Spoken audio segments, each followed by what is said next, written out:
Brilliance Audio presents The Accountable Leader, Developing Effective Leadership Through Managerial Accountability by Brian Dive, performed by Simon Mattacks.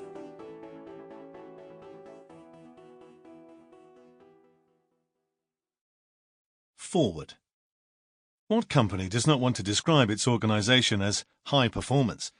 To achieve this goal, a variety of continuous improvement, for example Lean Six Sigma and annual enterprise-wide re-engineering initiatives, are often put in place to engage the entire organization from the bottom to the top. Yet, as Brian Dive demonstrates in The Accountable Leader, there is much more to achieving organizational effectiveness than simply optimizing business processes. In particular, the power of a leader depends on the power of the context. The structures in place that, depending on their design, can either support or constrain people as they try to perform.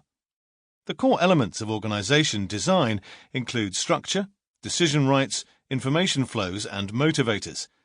At our own firm, we call these the building blocks of an organization's DNA.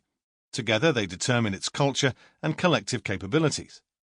Brian's previous book, The Healthy Organization, correctly emphasizes the roles of decision rights, or as he calls it, decision-making accountability, or DMA, and their direct linkage to appropriate organization structure.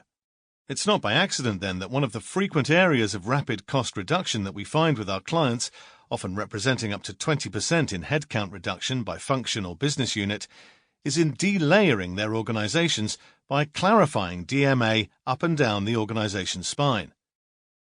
What is new about the accountable leader? It provides a critical piece of the organization design and strategic leadership puzzle, one that is often overlooked. It turns the focus on the application of organization accountability principles from efficiency to effectiveness, especially in the area of leadership development. Far too many companies cannot develop leaders effectively because of a dearth of leadership roles where the incumbent has clear accountability established through well-defined decision rights up and down the organization. For example, the most important decisions are often made by a process of multiple layers and committees of review, followed by an ultimate decision made only at the top one or two layers. Brian makes a key point that managerial leadership, especially in up to levels 3 or 4, cannot be developed in this environment. Organizations at their core are created and designed to execute against a set of stable processes that can be measured and improved upon over time. Managerial leaders are put in charge of functions or business units to get results from resources applied against these processes.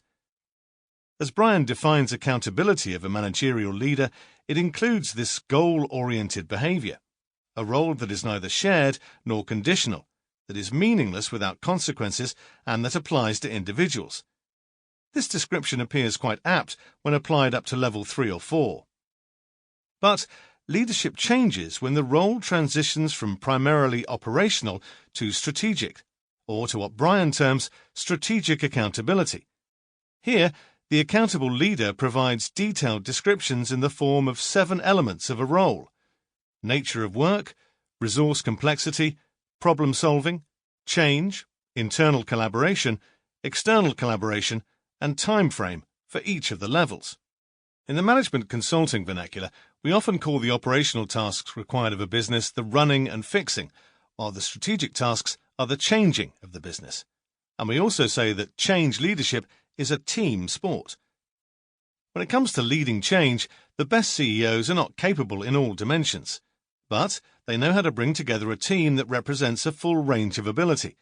Any individual leader typically is strong in just 1 or at most 2 leadership spikes from 4 main change leadership attributes: thinking creatively and innovatively, empowering others through focus on execution, aligning through the ability to integrate across disparate insights and perspectives, and mobilizing through motivating and encouraging the organization. The most successful CEOs are aware of those change leadership attributes where they are themselves not strong, and they compensate by teaming against strategic change initiatives with other executives who have complementary spikes. This is consistent with Brian's. Sample complete. Ready to continue?